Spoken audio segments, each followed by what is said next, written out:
کینہ رکھتے ہیں، بغض رکھتے ہیں، عداوت رکھتے ہیں، نفرت رکھتے ہیں، ایک دوسرے کو اچھا نہیں سمجھتے، تو مقصد فوت ہو گیا۔ ہمیں یہ رمضان، قرآن، صیام فائدہ نہیں دے سکے گا جب تک ہم اللہ کے احکام یعنی حقوق اللہ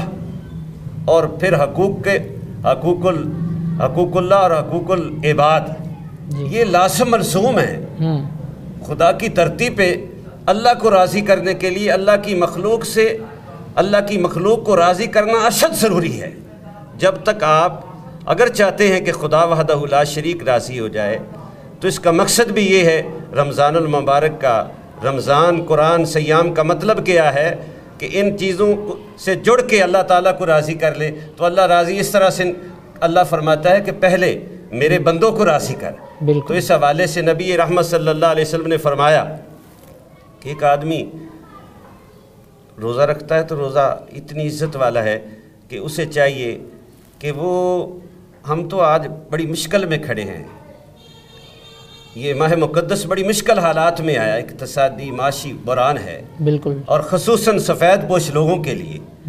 تو ان حالات میں نبی رحمت صلی اللہ علیہ وسلم نے ہماری رہنمائی فرما دی۔ حضور نے فرمایا جو افطار کروانے والا ہے، افطار کا انتظام کرنا چاہیے امت محمدیہ صلی اللہ علیہ وسلم کے صاحبان خیر کو، جو صاحب استطاعت ہیں وہ آگے بڑھیں اور آگے بڑھ کے غربائے امت کے لیے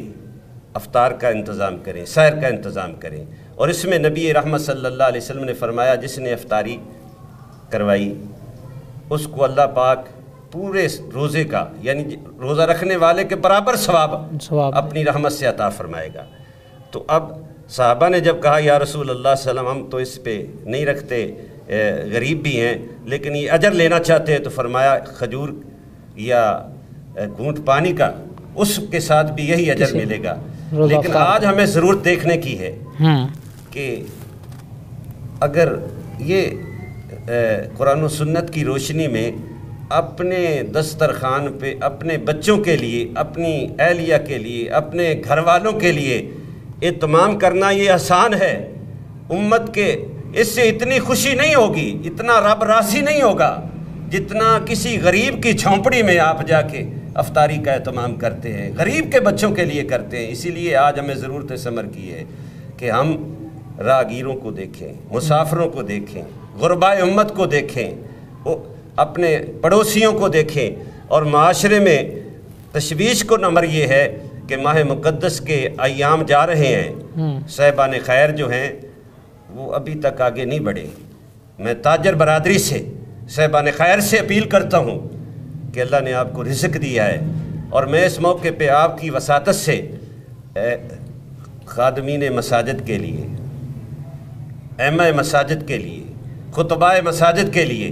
یہ سفید پوش لوگ ہیں، آپ اللہ کو راضی کرنا چاہتے ہیں تو پہلے اس رستے سے گزرنا ہوگا۔ جب تک اللہ کی مخلوق آپ پہ راضی نہیں ہوگی، عرش والا کبھی راضی نہیں ہوگا۔ اسی لیے ہمارے اہل بیت آل محمد صلی اللہ علیہ وسلم کے واقعات اس امر کے گواہ ہیں کہ انہوں نے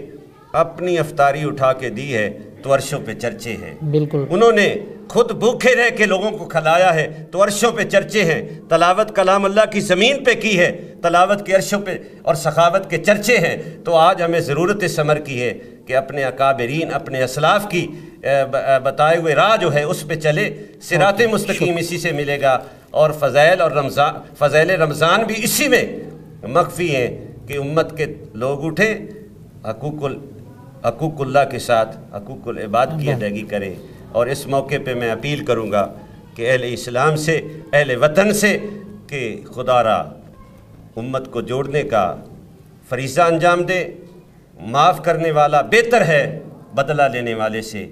کینہ رکھنے سے معاف کر دینا بہتر ہے، اور آگے بڑھیے اور ملک میں، معاشرے میں بھائی چارہ قائم کیا جائے، محراب و منبر سے اتحاد بین المسلمین کا درس دیا جائے، قومی یگانگت کا درس دیا جائے، تاکہ ہمارا ملک بھی استقام پکڑے۔ اور صاحبان خیر کو چاہیے کہ ہر غریب کے گھر میں چراغاہ کرنے کے لیے، جس طرح نبی رحمت صلی اللہ علیہ وسلم گھر میں ایک کھجور بھی ہوتی تھی اٹھا کے چونپڑی والوں کو تلاش کرتے تھے، غربا کو تلاش کرتے تھے، آج امت کا فرض ہے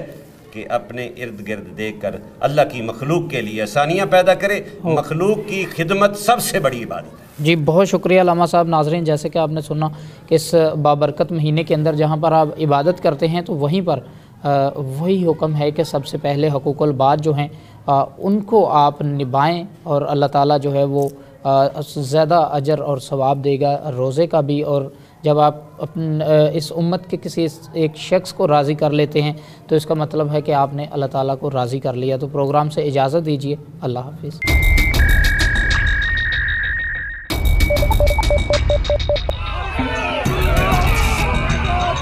بھائیوں وہ تو ضروری ہے ہمارے اوپر یہ جو عذاب ہے مقامی دونوں کے ساتھ امنی